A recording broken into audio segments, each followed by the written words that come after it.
Downtown Los Angeles is the great challenge of our century. When I first saw downtown, I was both very attracted to it and by the same token repulsed by it, because it was such a pretty place architecturally, and yet there was no life in this city, particularly after 5 o'clock in the afternoon. I started with the San Fernando building on the corner of 4th and Main, and then bought the Farmers and Merchants Bank building, the Hellman building, and the Continental building. They were all vacant office buildings, and we bought them for almost nothing because this was really considered Skid Row at the time.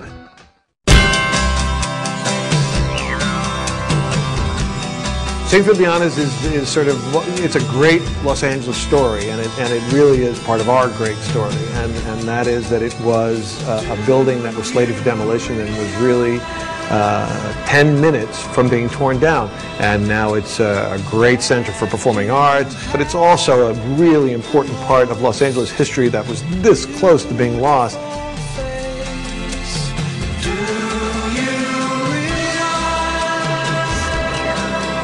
One of the things I'm learning now is not to be trapped in a real estate frame of mind. I mean, I live here, so I'm not interested in creating an environment that others may or may not like. I'm interested in creating an environment that I like and that I really love. When I came to LA in '92, I had a net worth of about $100, and that's reality. That all of this was done kind of on a wing and a prayer, and finding good partnerships and people to work with.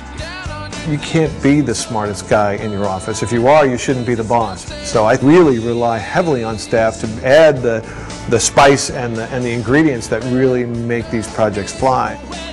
You know, the best advice I can give architecture students is the same advice you can give to anyone who's in a creative field, and that is you're going to need a couple of things.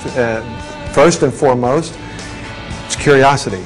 That and the ability to understand that some failure is inevitable, that's just going to happen.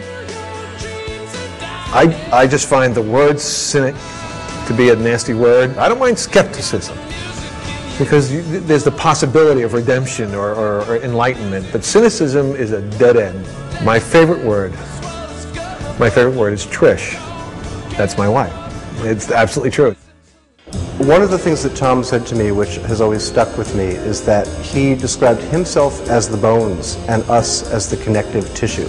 And I think that's really smart, because he made the physical infrastructure possible, and we came in and we provided the culture. I try to have an impact on all of the sort of creative people that are doing work here in downtown, but also to be involved in a lot of the social service organizations. I can't imagine life without philanthropy. I think philanthropy is just simple human kindness with an economic component. And in the case of the buildings, I had some empty spaces, and I could either let those sit fallow and just advertise them for lease, or I could work with artists to create environments that help them and also help them enliven the neighborhoods. Tom is an anchor point in the community from the standpoint of the artist, because he has open access to space, exposure, and in general facilitated the work of the artists in the neighborhood. I'm not just helping the artist, I'm helping the artists help the neighborhood.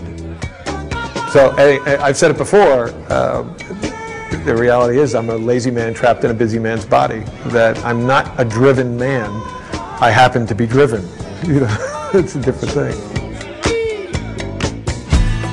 I'm Tom Gilmore, and it's an honor to have been chosen by Woodbury University as the Citizen of the Year. On behalf of the entire Woodbury University community, we want to congratulate Tom Gilmore. Hey Tom, on behalf of the family at Gilmore Associates and of course the Old Bank District, we just want to let you know that we're proud of you. Congratulations, Citizen of the Year. Congratulations, Tom. Congratulations, Tom, from Miguel Osuna's Art Studio.